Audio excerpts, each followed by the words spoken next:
I'm a divorcee. Met my ex-wife at work and got married at 25. She was a real go-getter in her career, always dressed sharply for work, makeup on point. But at home, well, she wasn't exactly a neat freak. She wasn't great with housework or chores, and since we both worked, we split these duties, though I ended up doing about 70% of them. We were both busy with our jobs, and even though we lived together, we saw each other less and less, even less than when we were dating. The less time we spent together, the colder she became towards me. When we first met, she was sparkling, beautiful. I thought she was wonderful. But living together, she wasn't quite what I'd imagined. It was a bit of a shock, to be honest. Eventually, just before I turned 30, we divorced. It wasn't because of an affair on her part, but something more serious. She ran off with another man. One day, I came home to find all her stuff gone, just the divorce papers and our wedding ring on the table. Honestly, I was fed up with our life together, so while I was surprised, I wasn't sad. I filed the divorce papers, thought I was done with marriage. I thought so, but I guess the whole thing did shake me up. Tired of city life, I moved back to my hometown, akin to leaving New York City for Nebraska. Used my city smarts to land a job at a local company, and I've been enjoying work ever since. Around the time I turned 35, a relative suggested I try an arranged meeting. The woman in question had been working for 7 years at a small-town store owned by my uncle right after graduating high school. Despite her modest salary, she was known for her hard work and was considered a great girl. My uncle's store wasn't doing too well lately, and he was planning to close it soon. So, as a sort of exchange for helping her find a new job, he brought up this match with me. I wasn't keen on getting married again and turned it down several times, but due to my uncle's insistence, I agreed to meet her just once. I didn't have high expectations, but upon meeting her, I immediately knew she wasn't my type. She had a plain, almost doll-like appearance, and it was clear that she wasn't used to wearing makeup. Her outdated, rural fashion sense didn't help either. Despite this, I couldn't be rude because of my uncle, so I just went along with the conversation.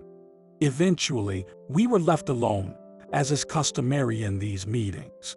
I started some small talk to break the awkward silence, but the conversation wasn't flowing. Then, suddenly, she asked, "Is it true that your previous wife left you?" She went straight for the jugular. "Yes, that's true." "I heard she got involved with another man." I replied when she asked about my ex-wife having an affair. She prodded further. "I heard she got involved with another man."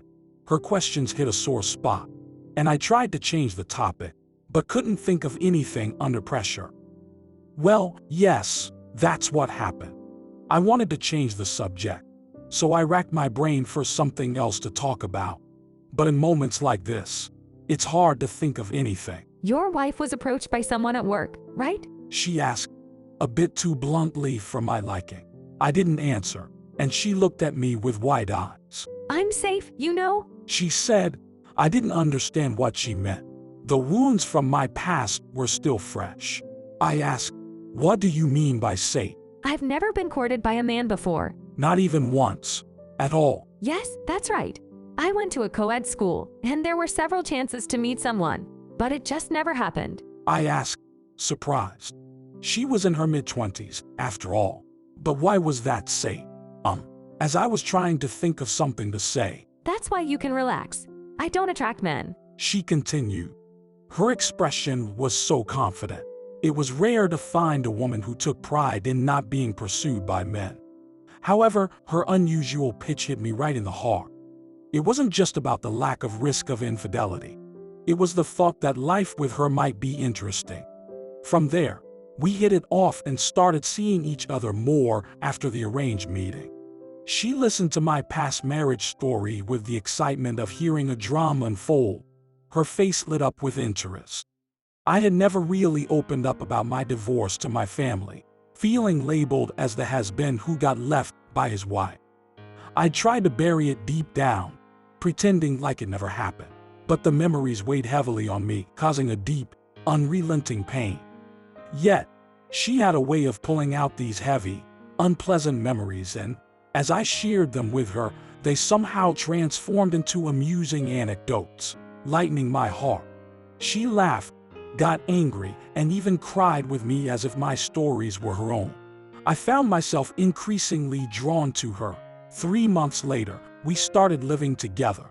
Given my past, I couldn't jump straight into marriage again, so it was a cautious beginning to cohabitation. But my worries were quickly proven unnecessary. She was excellent at housework, cooked delicious meals, and always kept the place clean. Coming home became the highlight of my day. After another 3 months of living together, we got married. My wife felt she didn't look good in wedding attire and initially didn't want a ceremony, but considering her parents would probably want to see her in a bridal dress, we decided on a small, family-only wedding. She looked stunning in traditional attire, like a beautiful doll, and her parents were overjoyed. Her modest, unassuming parents repeatedly thanked my family, and "Please take care of our daughter," they said. They came up to me, tears in their eyes, and said, "We know we're just simple folks, but she's a truly good girl, our pride and joy. We could only afford to send her to high school, but we've raised her with care. She might have some shortcomings, but please look after her." Hearing this, my wife burst into tears. Just before the ceremony, her makeup got ruined from crying, and when she tried to fix it, she ended up looking comically pale. I almost burst out laughing, but the look suited her charming face. She looked at me, anxious if she appeared strange, and I reassured her multiple times, "You look beautiful." And she truly did. It's been over 10 years since I married my wife, who's always been a bit offbeat. I still spend every day laughing. Our 3 kids, who've inherited their mother's quirky traits, add even more joy to our lives. I'm surrounded by a family that's like a